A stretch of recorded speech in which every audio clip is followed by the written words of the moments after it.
Okay, let's talk about practice. Have you ever seen a baby learn to walk? When they're first learning, they're terrible at it. But the thing that separates babies from adults is that they don't give up. In fact, it doesn't even occur to them that they can give up. It's just something that they want to do, so they keep doing it until they've actually mastered it.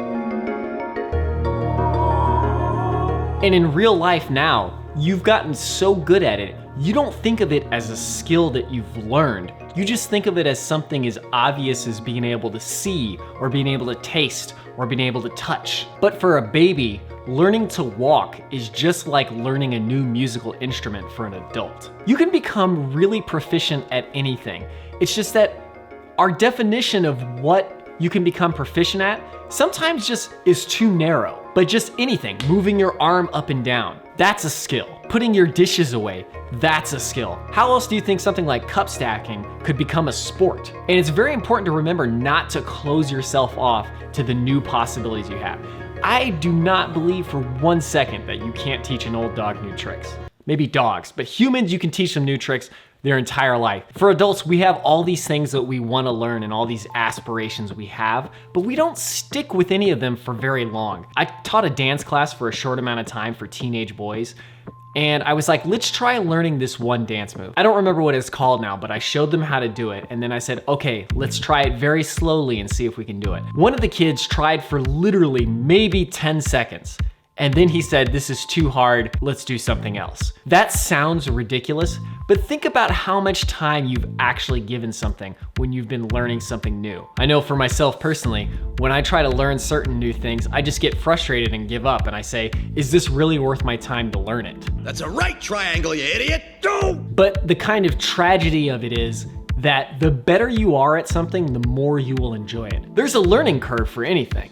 And at the very beginning, it's very frustrating and not fun because it's literally forming all of these new pathways in your brain to be able to do this new thing. But once you hit a certain point, it becomes so fluid that you just hit this flow state where the process of doing whatever skill you've learned just becomes this enjoyable thing. It's no longer frustrating, it's no longer difficult.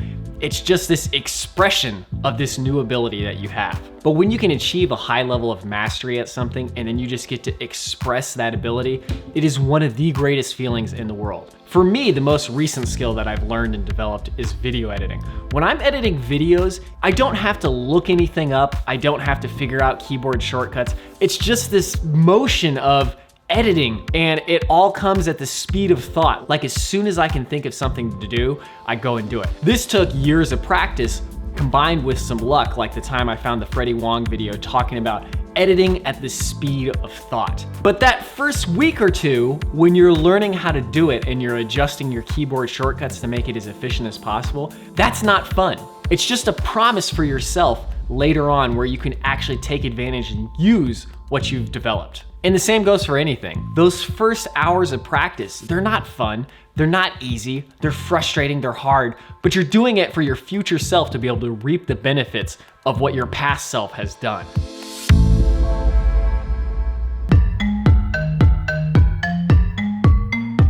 You can take a fun, silly example like video games. I was playing the latest Donkey Kong Country, and I was thinking about how incredibly difficult this game is, but once you actually learn it and play through it enough to gain some mastery, what a joy it is to just be able to breeze through these levels where you're doing these things to a normal person. When they see that, they'd be like, how did you get so good at that? Another really good example of that is the game Hotline Miami. When you first start it, the game's not even that fun. But once you get that mastery, it hits that point in the game where it just clicks and there's a certain song that plays in a certain level.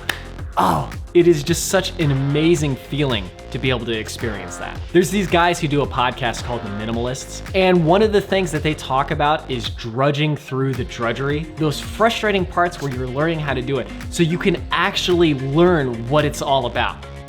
And obviously, there's some things that are worth our time and there are other things that are not worth our time. Like for me, I would love to be able to speak Chinese, but so far haven't been willing to put forth the effort. A lot of times what it takes is to have enough success in the beginning stages that you can taste the reward of what all of this practice and effort will lead to. But one of the first times that I heard the concept of the better you are at something, the more you'll enjoy it, was a basketball camp that I went to. And they said, why go to a basketball camp? Why be better at basketball? And they said, obviously, one reason is because you want to be better, you want to win games, blah, blah, blah. But even beyond that, being better at basketball, you will enjoy the game more.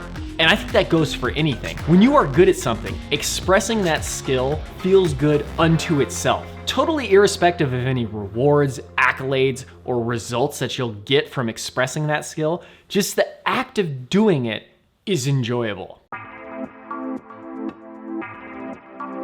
And I think one thing that we get caught up in a little bit too much is, oh, I'm never gonna be the best at that, so I'm not even gonna try to get good at it. The truth of the matter is, of course you won't be the best at anything. Nobody's ever gonna be the best at anything for very long. Tiger Woods, best at golf, somebody else is gonna replace him in no time. Michael Jordan, he was the best at basketball. Have people replaced him? Absolutely. Recently, I was reading the book by the founder of Patagonia, and he said, he likes to get to 80% skill level at something, and then after that, move on to something else. Because the last 20% is a dedication and obsessiveness that you have to really love that specific thing to the exclusion of everything else. There was a famous violinist who was playing violin in some subway or something, and somebody went up to him and said, man, I'd give my life to be able to play like that. And he said to them, I did. And really, if you're willing to go that far, go for it. But the amount of things we could become 80% proficient at if we just gave it some time and pushed through the drudgery and frustration, the sky's the limit. Going back to my Chinese example, just being able to speak better Chinese, I could take a month, practice, learn some vocabulary, and become infinitely better than I am right now. And I would enjoy it more. The key is to have faith that you have all of the tools that you need to learn that new skill.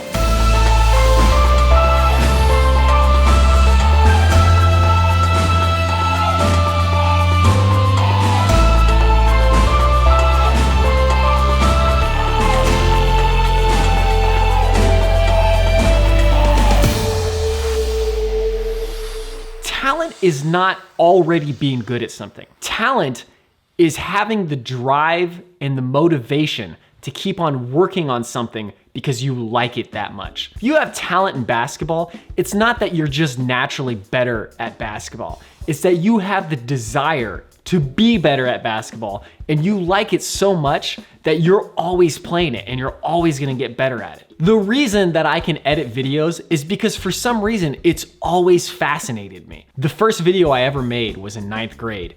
It was for an English class where our teacher was the video production teacher as well. He had us make videos, and after that first video, I was like, where has this been all my life? Not that I was that old. One of the greatest feelings I've ever had in my life was when we spent all day and all night making a Metal Gear fan movie. The next morning it finished rendering and we watched it. Man, we must have watched that like hundreds of times.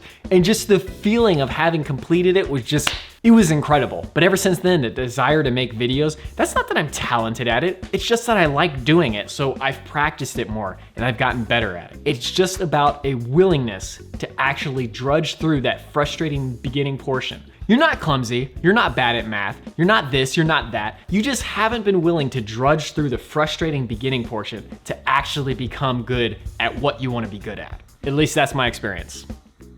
Take it for what you will.